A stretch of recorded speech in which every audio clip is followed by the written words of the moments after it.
नमस्कार दोस्तों, आप सभी का हमारे YouTube channel the study switch में बहुत बहुत स्वागत है। जैसा कि आप जानते हैं हमने 10वीं का सिलेबस यानी कि 10th क्लास की एनसीईआरटी बुक चालू की है। तो देखिए हमारा एक चैप्टर लगभग पूरा हो गया है। चैप्टर 1.1 पूरा हमने कर लिया है और आज हम स्टार्ट करने वाले हैं आज की क्लास से चैप्टर नंबर 1.2। अगर आप मैथ में अच्छे नंबर लाना चाहते हैं 100 में से 100, 95 से ऊपर, तो आज से ही हमारे साथ जुड़ जाएं ताकि आपका एक साल में अच्छी तैयारी हो पाए। एक बार हम रिवीजन भी हो जाएगा, हमारा काफी समय है अभी, है ना। तो बिना देर किए हम चलते हैं आज के लेक्चर पर, देखते हैं चैप्टर नंबर 1.2 क्या कहता है। तो सबसे पहले आप देखेंगे तो 1.3 है वो एक प्रमेय है, इसी के आधार पर हमारे क्वेश्चन होना है। तो पहले हम इस प्रमेय को समझ लेते हैं ताकि हमें क्वेश्चन में प्रॉब्लम ना हो। तो मान लीजिए प्रमेय क्या कहती है, देखिए जरा। मान लीजिए p एक अभाज्य संख्या है। यदि p a स्क्वायर को विभाजित करती है तो p a को भी विभाजित करेगी, जहां एक धनात्मक पूर्णांक है। यानी कि मैं इंग्लिश में भी ट्रांसलेट करता जाऊंगा अगर इंग्लिश मीडियम से आप तो देखिए जो बात हो रही है हमारी कि मान लीजिए p एक अभाज्य संख्या है, यानी कि p एक क्या है, प्राइम नंबर है। p a को विभाजित करता है, विभाजित मतलब ये क्या है, आप डिवाइड करता है। क्या है, p जो है वो a को क्या करता है, डिवाइड करता है। तो p a को भी डिवाइड करेगा। और जो धनात्मक पूर्णांक की बात हो रही है यानी कि पॉजिटिव इंटीजर की बात हो रही है, तो देखिए जरा हम समझ लेते हैं एग्जांपल से। तो क्या कहता है, पहले तो कहना यह है कि मैं इसी के थ्रू समझाऊं कि जो p है a स्क्वायर को अगर p विभाजित करता है तो जो है वो a को भी p विभाजित करेगा। अब कुछ एग्जांपल समझते हैं क्या कहना चाह रहा है ये, उदाहरण से देखिए। जैसे मैंने कहा कि नीचे जो p है वो क्या बोल रहा है, अभाज्य संख्या। तो जैसे मान कि 3 का स्क्वायर अगर मैं करूं तो 3 जो है वो क्या है, अभाज्य संख्या है, यानी कि प्राइम नंबर है। 3 के स्क्वायर को विभाजित करेगा। आप देखिए जरा, इसको मैं बता देता हूं पूरा। 3 का स्क्वायर कितना होगा, 9/3, ये चला जाएगा पूरा पूरा। तो ये 3 को, हाँ अब 3 को भी विभाजित करेगा 3। तो ये यही कह रहा है कि जो संख्या का स्क्वायर को विभाजित करती है कोई नीचे की संख्या, वो उसको संख्या को भी विभाजित करेगी। और देखिए जरा एक आध एग्जांपल से और समझिए। जैसे आप देखिए, जैसे 7 है, 7 का स्क्वायर को 7 जो है वो क्या करेगी, डिवाइड करेगी।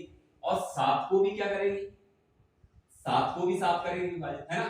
तो यानी कि इस संख्या का जो स्क्वायर को जो संख्या विभाजित करेगी वो उस संख्या को भी क्या करेगी, डिवाइड करेगी। यह थ्योरम यानी कि यह प्रमेय कहेगी, है ना। तो हम इसी के आधार पर क्वेश्चन करेंगे। तो देखिए जरा, अब हम क्वेश्चन करने वाले हैं इसके बाद। तो देखिए जरा, हम शुरुआत करते हैं उदाहरण नंबर 9 से। पहले एग्जांपल देखते हैं। तो एग्जांपल 9 क्या कहता है, देखिए जरा। √3 एक अपरिमेय संख्या है। तो सबसे पहले तो इस जो प्रश्नावली है, चैप्टर है यानी कि चैप्टर 1.2, उसमें दो टाइप के सवाल है। एक टाइप आपका देखिए, जो टाइप है वो 2 टाइप्स के सवाल हैं। एक तो आपको इस टाइप का आएगा, √3 एक अपरिमेय संख्या है, √2 हो सकता है, √7 हो सकता है, √11 हो सकता है, √13 हो सकता है ना। इस टाइप के सवाल रहेंगे। दूसरा जो है, कोई भी रैशनल नंबर में से कोई भी संख्या घटा दे, जोड़ दे, है ना। तो जैसे 3 + 2√5 हुआ, 3 - 5√2 हुआ, है ना, 7√2 हुआ, 2√5 हुआ। इस टाइप के सवाल आएंगे। तो दो पैटर्न है। ये थोड़ा सा लॉन्ग है यानी कि लंबा है, थोड़ा सा उसमें लिखना ज्यादा पड़ता है। ये है, ये ज्यादा नहीं होगा, एक पेज में हो जाएगा समाप्त, है ना। तो दो टाइप के देखेंगे हम। पहले इस टाइप। अच्छा एक चीज और देखिए, अगर आपने एक टाइप का, आपको √3 का समझ में आ गया सवाल, यानी कि एक एग्जांपल समझ में आ गया, तो इस प्रकार के आप हर सवाल कर पाएंगे। उसमें कोई भी चेंजेस नहीं है, सिर्फ आपको बस एक ही लाइन, √3 है तो √3 लिखना पड़ेगा, √2 है तो √2 लिखना पड़ेगा, बाकी सेम बिल्कुल एक भी लाइन इधर से उधर नहीं होगी। ये बात आप बिल्कुल माइंड में सेट कर लें। यानी कि मैं कहने का चाह रहा हूं, आप समझ रहे होंगे कि आपने अगर एक सवाल आपको आ गया है, जैसे √3 का जो हम पहला बता रहे हैं, तो आपको इस टाइप के सारे सवाल बन जाएंगे, आपसे बिल्कुल भी चेंजेस उसमें नहीं करना है ना। तो ये अच्छी बात है, क्योंकि हमें एक सवाल बन जाता है तो हम उस प्रकार के, जैसे √3 का मैंने आपको समझ में आ गया, तो √2 का, √7 का, √11 का, √13 का, है ना। इस प्रकार आप किसी का भी आप बिल्कुल निकाल पाएंगे। हाँ, सेकंड टाइप जो है, ये फर्स्ट टाइप है आपका और ये सेकंड टाइप। जो सेकंड टाइप है उसका भी अगर एक सवाल आपने समझ लिया तो सेम है बिल्कुल। थोड़ी सी संख्याओं का उधर जैसे हम स्क्वायर वगैरह करेंगे तो थोड़ा ऊपर नीचे एडजस्ट करना पड़ेगा, बाकी बिल्कुल सेम मेथड है, लिखना वही है सब कुछ, है ना। तो चलिए बिना देर किए चलते हैं। तो सबसे पहले जैसे दिया है हमें कि रूट जो 3 है वो एक अपरिमेय संख्या है, यानी कि रूट 3 की बात जब हो रही है तो क्या है, रैशनल नंबर है, उसको हमें प्रूव करना है कि वो कैसे है। तो देखिए अब जैसे हमसे कहा रूट 3 एक अपरिमेय संख्या है, तो हम इसके अपोजिट मान लेते हैं, है ना, अज्यूम कर लेते हैं कि जो रूट 3 है वो क्या है, एक परिमेय संख्या है, ये हम मान लेते हैं, ठीक है। तो देखिए तो मैंने माना रूट 3 जो है वो रूट 3 एक परिमेय संख्या है।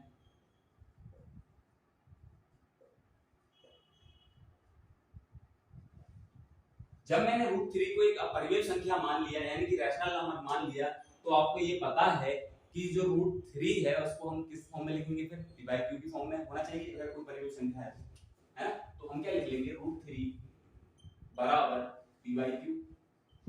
अब एक चीज ध्यान देने वाली है यहाँ से अब पॉइंट, कि जो p by q है वो एक को प्राइम नंबर है। यहाँ पे हम जो p by q को देख रहे हैं, p by q, p और q जहां सह अभाज्य संख्या है,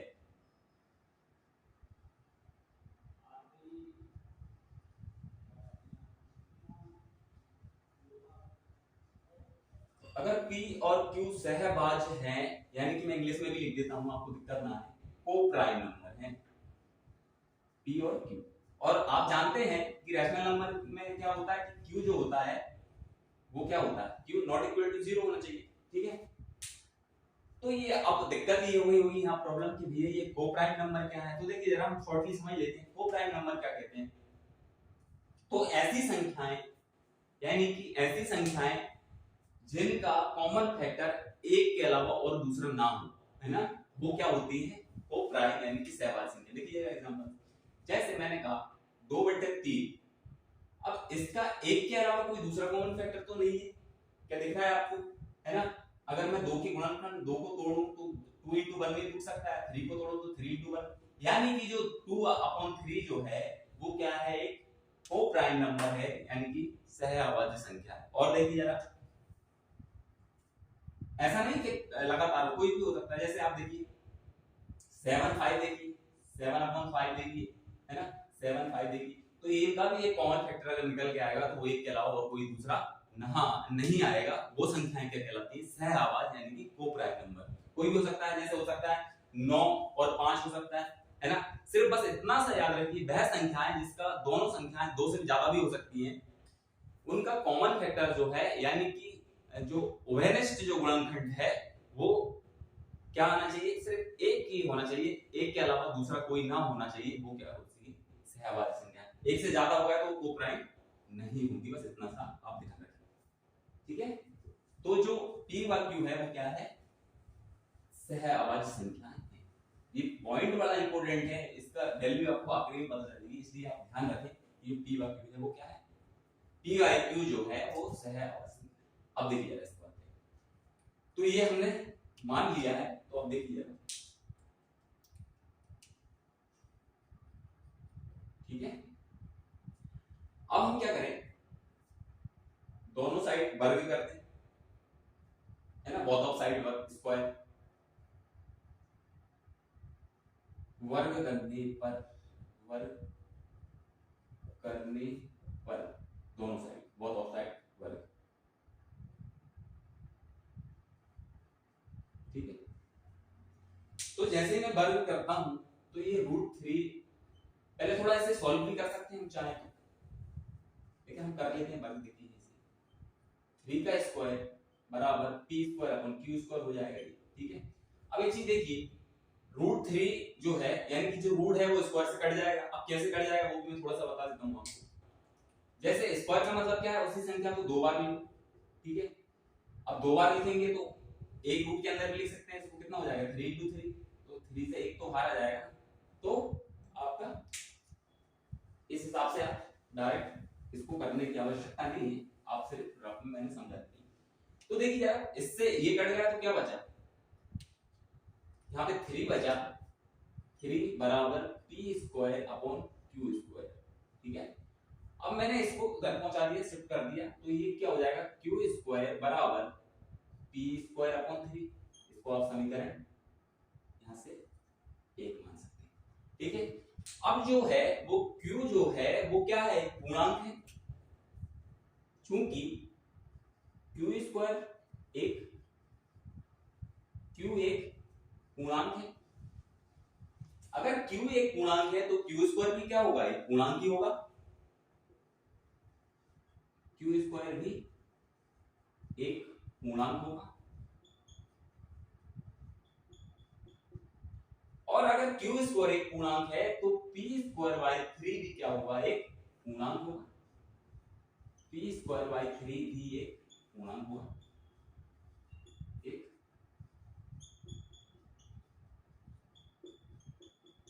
पूर्णांक होगा, ठीक है। ये बात आप ध्यान रखिए। अब देखिए जरा यहां से जो Q स्क्वायर बराबर P स्क्वायर अपॉन 3 जो है, अब मैंने देख लिया Q एक पूर्णांक है तो Q स्क्वायर भी एक पूर्णांक होगा, है ना। ये Q है, आप G मत समझ लेना।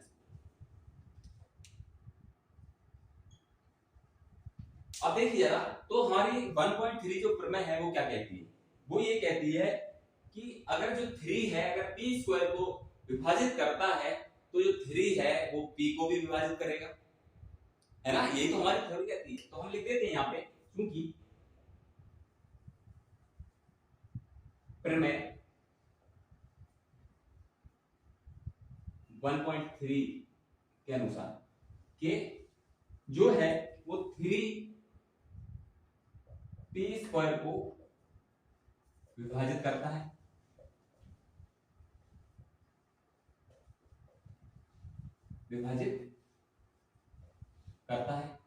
अगर 3 जो है वो P स्क्वायर को विभाजित करता है यानी कि डिवाइड करता है तो जो 3 है वो P को भी विभाजित करेगा,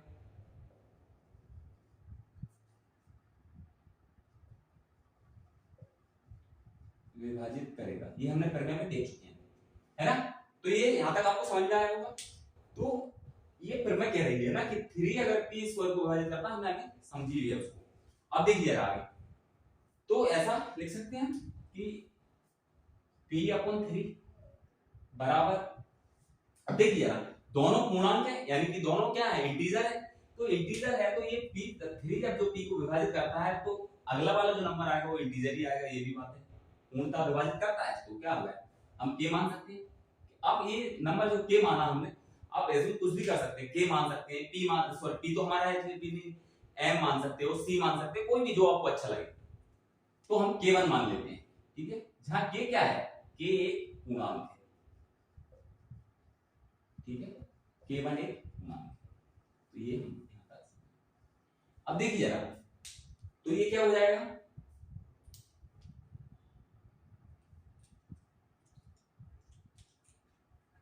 तो ये आपका क्या हो जाएगा, P बराबर 3k होगा, ठीक है। तो ये हम समीकरण 2 मान लेते हैं, ठीक है। यहां तक समझ में आया। अब देखिए जरा, P की वैल्यू जो है हम समीकरण 1 में पुट करते हैं, यानी कि रख देते हैं P का मान समीकरण 1 में रखने पर,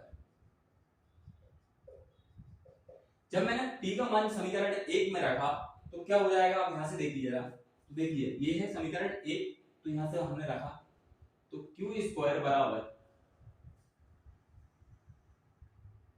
P स्क्वायर की वैल्यू क्या है, 3k का स्क्वायर हो जाएगा, यहाँ 3k1 का स्क्वायर अपॉन क्या आ जाएगा, 3 आ जाएगा।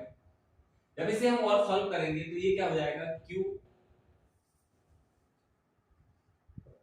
Q बराबर Q स्क्वायर बराबर 3 का स्क्वायर कितना हो जाएगा, 9 k1 स्क्वायर हो जाएगा ये, और ये क्या हो जाएगा आपका 3 से 3 कैंसिल हो जाएगा तो क्या बचेगा, Q स्क्वायर बराबर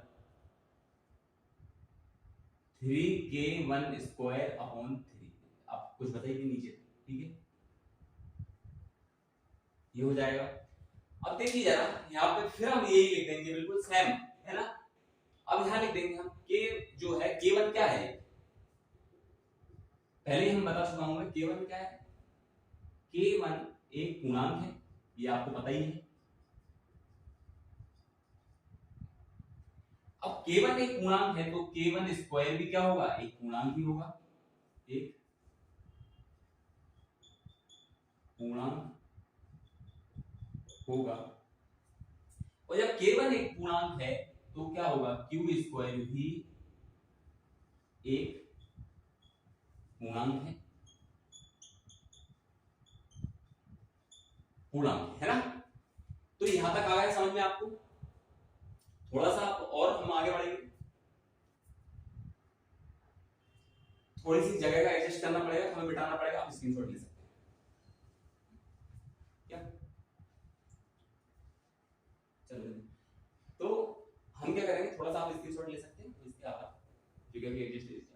तो आपको यहां तक समझ में आया जो है k पूर्णांक है, k1 स्क्वायर भी एक पूर्णांक होगा, और q अगर k1 स्क्वायर पूर्णांक है तो q स्क्वायर भी एक पूर्णांक होगा, ऐसे समझ में। तो यहां से हम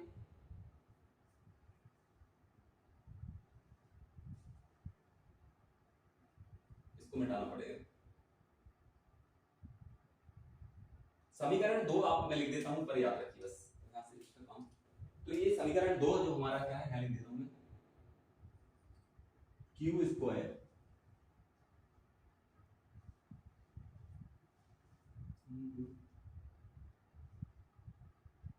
समीकरण 2 का नहीं, अभी कोई दिक्कत नहीं,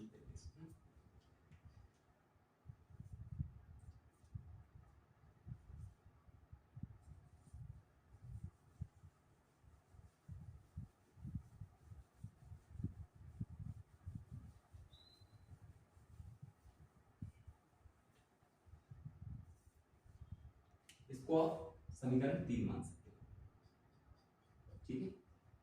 अब देखिए, आपको पता है हमारी प्रमेय अनुसार कि जो है इसको आप और सॉल्व कर सकते हैं, तो यहां से k की वैल्यू निकाल लें। तो k1 स्क्वायर बराबर क्या हो जाएगा, q स्क्वायर अपॉन 3 ये हो जाएगा। इसको मान लो आप समीकरण 3। तो देखिए जरा, अब यहां से हम प्रमेय अनुसार देखते हैं, चूंकि भले क्या है कि k1 क्या है, एक पूर्णांक है, मैंने लिख दिया है k1 एक पूर्णांक है, k1 स्क्वायर जब k पूर्णांक है तो k1 स्क्वायर भी पूर्णांक होगा, और k1 स्क्वायर जब पूर्णांक है तो q स्क्वायर भी क्या होगा, एक पूर्णांक होगा। अब देखिए अगर 3 जो है वो q स्क्वायर को विभाजित करता है, को विभाजित करता है, जब 3 जो है वो q स्क्वायर को विभाजित कर रहा है तो जो 3 है वो q को भी विभाजित करेगा, यानी कि डिवाइड करेगा, है ना। जब 3 को q विभाजित करेगा तो हम ऐसा लिख सकते हैं q अपॉन 3 बराबर, अब की बात क्या माने, k2 मानते हैं, जहां k क्या है, k2 क्या है, एक पूर्णांक है, एक पूर्णांक है, ठीक है, एक पूर्णांक। अब देखिए ना, इसको हम निकाल लेते हैं यहां से, क्या हो जाएगा, q बराबर, इसको उधर पहुंचाते पक्षांतर करते हैं, क्या हो जाएगा 3k2, ये हो जाएगा हमारा समीकरण नंबर 4। अब देखिए जरा समीकरण 1 और 2 को देखिए जरा, समीकरण 2 और 4 को, है ना। समीकरण 2 क्या है हमारा, p बराबर 3k1, और समीकरण हमारा 4 क्या आ रहा है, q बराबर 3k1। तो ये तो हमारा विरोधाभास हो गया, यानी कि समीकरण 2 और 4 से स्पष्ट हो जाता है कि हमने जो पहले देखा था कि p और q जहां सहआवाज है, तो सहआवाज है यानी को प्राइम है, उसका मतलब क्या है, उसका केवल और केवल एक एचसीएफ उसका क्या होना चाहिए, एक होना चाहिए, यानी कि ओवेनेस्ट जो गुणनखंड वो एक होना चाहिए। लेकिन समीकरण 2 और 4 से ये स्पष्ट हो जाता है कि p और q है उसके एक से ज्यादा गुणनखंड है, यानी कि 3 जो है उसका ओवेनेस्ट गुणनखंड है, इसलिए हमारा पहले जो पूर्व कथन था वो गलत हो जाता है, यानी कि विरोधाभास हो जाता है कि हम लिखेंगे विरोधाभास हो जाता है कि जो p और q है वो सहआवाज नहीं है, और सहआवाज अगर नहीं है तो ये हमारा पूर्व कल्पना है वो क्या हो जाती है, गलत हो जाती है, और जो हमने √3 को एक परिमेय संख्या माना था वो भी गलत हो जाती है हमारी, क्या हो जाता है, वो एक अपरिमेय संख्या है, ये हम लिख भी देते हैं ना, आपको एग्जाम में तो लिखना पड़ेगा, बाकी समझने के लिए मैंने आपको बता दिया है, तो हम लिख देते हैं, क्या लिखें, लिख देते हैं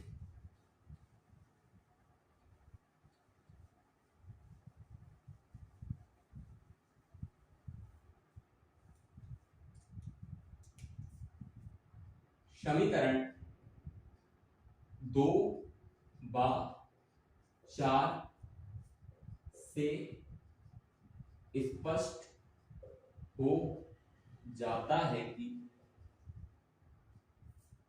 P व Q के 3 P व Q का 3 एक उभयनिष्ठ गुणनखंड का मतलब होता है कॉमन फैक्टर, उभयनिष्ठ गुणनखंड है